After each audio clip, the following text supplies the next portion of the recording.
আজকে বানাবো নিরামিষ আলুর দম। প্রথমে কড়াইতে একটু সর্ষের তেল দিয়ে দিলাম, তেলটা গরম হোক। তারপরে এখানে দেব শুকনো লঙ্কা, জিরে আর গোটা গরম মশলা ফোড়ন।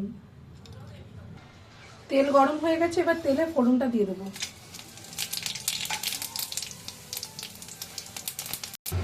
এবার দিয়ে দেবো কেটে রাখা আলু।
এই মুহূর্তে আলুটাকে ভালো করে ভেজে নেবে।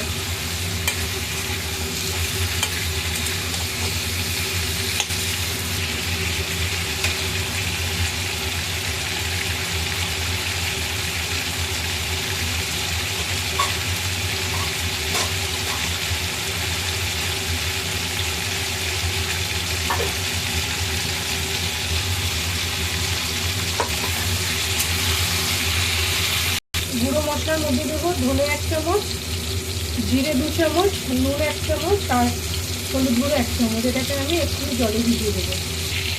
এবার দিয়ে দেবো ধনে কড়াই থেকে।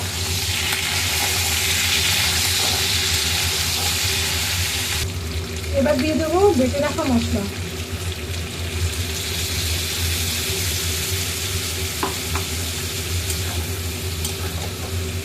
মশলাটা দিয়ে ভালো করে কষিয়ে নেওয়ার পরে গুঁড়ো মশলাটা দেবো। এবার দিয়ে দেবো জলে ভিজিয়ে রাখা গুঁড়ো মশলাগুলো। এবার দিয়ে দেবো 1/2 চামচ চিনি। এবার গরম জল দিয়ে দেবো।